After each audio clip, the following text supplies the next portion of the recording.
Je vais vous raconter l'histoire de la belle personne. Au temps du calife Haroun al-Rachid, la ville de Bassora était gouvernée par le roi Zinebi, à la fois cousin et vassal du commandeur des croyants. Zinebi n'avait pas jugé à propos de confier l'administration de son royaume à un seul vizir, comme l'exigeait la tradition, mais il en avait choisi deux, Khakan et Saoui. C'étaient deux hommes d'un caractère et d'un tempérament tout à fait opposés. Khakan était doux, conciliant et bienveillant. Il se faisait un devoir et un plaisir de rendre service à ceux qui le lui demandaient. Il était tellement serviable et prévenant qu'il n'y avait personne à la cour de Bassora, ni dans la ville, ni dans tout le royaume, qui ne le respectât et ne lui adressât les louanges qu'il méritait. Saoui était d'un tout autre caractère. Il était toujours maussade et il rébutait également tout le monde sans distinction de rang ou de qualité. En outre, il était tellement avare qu'il se privait des choses nécessaires. Personne ne pouvait le souffrir, et dans son entourage, on n'entendait dire de lui que du mal. Mais ce qui le rendait plus haïssable, c'est la haine qu'il nourrissait pour Khakan, qu'il considérait comme un rival. Il le détestait tellement qu'il ne manquait aucune occasion de salir sa réputation auprès du roi. Mais Zinebi aimait Khakan et lui vouait un respect inaltérable. Un jour, après le conseil, le roi Bassora demeura seul avec ses deux vizirs et quelques autres membres du conseil. La conversation tomba sur les femmes esclaves que l'on achète et que l'on traite à peu près au même rang que les femmes libres que l'on a en mariage légitime. Quelqu'un prétendait qu'il suffisait qu'une esclave que l'on achète fût belle et bien faite pour se consoler des femmes que l'on est obligé d'épouser et qui n'ont pas toujours une grande beauté. D'autres, et parmi eux Khakan, soutenaient que la beauté et toutes les belles qualités du corps ne sont pas les seules choses que l'on doit rechercher dans une esclave, mais qu'il faut qu'elle soit accompagnée de beaucoup d'esprit, de sagesse et de grandes connaissances. La raison qu'il invoquait est, disait-il, qu'après avoir passé une journée pénible au travail, de trouver, en se retirant chez soi, une compagne d'entretien soit également utile, agréable et divertissant.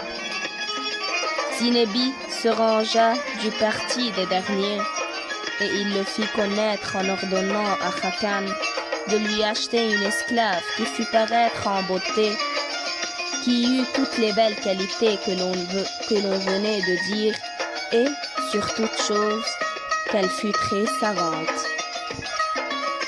Saoui, jaloux de l'honneur que le roi faisait à Khakan, s'adressa à lui en ces termes. « Sire, il sera bien difficile de trouver une esclave aussi accomplie que votre majesté le demande. Si on la trouve, ce que j'ai de la peine à croire, on ne vous la vendra pas à moins de 10 000 pièces d'or. » Saoui, répondit le roi, vous trouvez que cette somme est énorme.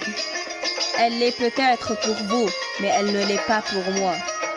En même temps, Zinebi ordonna à son grand trésorier d'envoyer les 10 000 pièces d'or chez Khakan.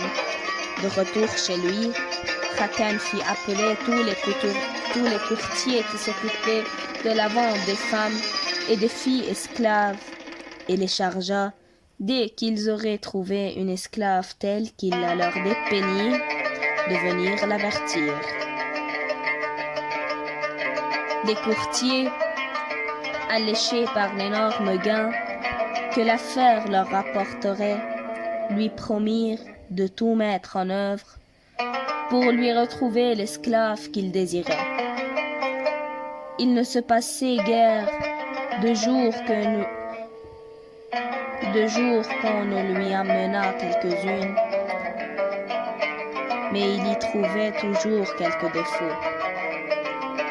Un matin, alors que Khacan se préparait à se rendre au palais du roi, un courtier vint frapper à sa porte et lui annonça qu'un marchand de Perse, arrivé le jour précédent, avait une esclave à vendre d'une beauté achevée au-dessus de toutes celles qu'il avait déjà vues.